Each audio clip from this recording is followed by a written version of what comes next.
بسم الله الرحمن الرحيم عن أبي موسى رضي الله تعالى عنه عن النبي صلى الله عليه وسلم قال: مثل ما بعثني الله به من الهدى والعلم كمثل الغيث الكثير أصاب أرضا فكان منها نقية قبلت الماء فأنبتت الكلأ والعشب الكثير. رواہ البخاری۔ نبی کریم صلی اللہ علیہ وسلم نے ارشاد فرمایا، اللہ تعالیٰ نے مجھے جس علم و ہدایت کے ساتھ بھیجا ہے اس کی مثال زبردست بارش کی سی ہے جو زمین پر برسے۔ پھر زمین کی تین قسمیں ہیں۔ بعض زمینیں ایسی صاف ہوتی ہیں کہ وہ پانی کو پی لیتی ہیں اور بہت سبزہ اور گھاس اگاتی ہیں، اور دوسری قسم کی زمین وکانت منہا اجادب، وہ سخت زمین ہوتی ہے، امسکت الماء، پانی کو اپنے اندر سٹاک کر لیتی ہے، روک لیتی ہے، بڑے بڑے تالاب بن جاتے ہیں۔ فنفع اللہ بها الناس، اللہ اس کے ذریعہ لوگوں کو نفع پہنچاتے ہیں۔ فشربوا وسقوا، وہ خود بھی سیراب ہوتے ہیں اور زمینوں کو بھی سیراب کرتے ہیں۔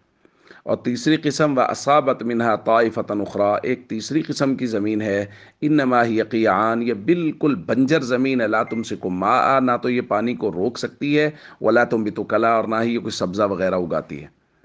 یہ سب سے بدترین زمین ہے۔ دوستو، یہ نبی کریم صلی اللہ علیہ وسلم نے ایک مثال بیان فرمائی ہے کہ علم اور ہدایت جو اللہ نے مجھے دے کے بھیجا ہے، یہ نور جب اور یہ بادل جب برسا علم و ہدایت کا، تو تین قسم کے قلوب ہیں۔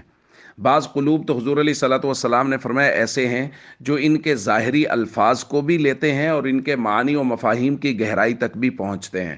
حضور نے اس کو تعبیر کی ہے، فذالک مثل من فقہ فی دین اللہ، وہ لوگ جو دین میں فقاہت حاصل کرتے ہیں، خود بھی دین سیکھتے ہیں اور لوگوں کو بھی دین سکھاتے ہیں۔ یہ سب سے پہلی قسم ہے۔ یہ دل سب سے زیادہ مبارک دل ہیں جو دین میں سمجھ اور تفقہ حاصل کرتے ہیں۔ اور دوسرا وکانت منہا اجادب، اور وہ قلوب کچھ ایسے ہیں جو ظاہری الفاظ، جیسے محدثین کی جماعت ہے کہ وہ ظاہری الفاظ امت تک منتقل کر رہے ہیں اور امت ان ظاہری الفاظ سے فائدہ اٹھا رہی ہے۔ اور تیسرے وہ دل ہیں جو بدترین دل ہیں، نہ تو ان کو خود فائدہ ہو رہا ہے اور نہ وہ کسی کو فائدہ پہنچا رہے ہیں۔ یہ وہ دل ہیں جنہوں نے ہدایت کو سرے سے قبول ہی نہیں کیا۔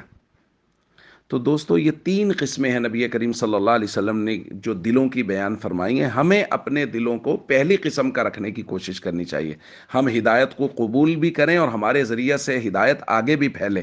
ہم فرائض و ارکان اسلام کے خود پابند بھی ہوں اور ہمارے ذریعے سے لوگ بھی فرائض و ارکان اسلام کے پابند بنیں۔ اور اگر ہم خود دین میں سمجھ پوری طرح سے حاصل نہیں کر سکے اور وقت گزر گیا، تو اپنی اولادوں کے بارے میں نیت کر لیجئے کہ ہم اپنی اولادوں کو ایسا بنائیں گے کہ ہماری اولادیں دین کے ظاہری الفاظ، قرآن و حدیث کے ظاہری الفاظ کو بھی سیکھیں اور اس کے معانی و مفاہیم کو سیکھ کر امت تک پہنچانے والے ہوں۔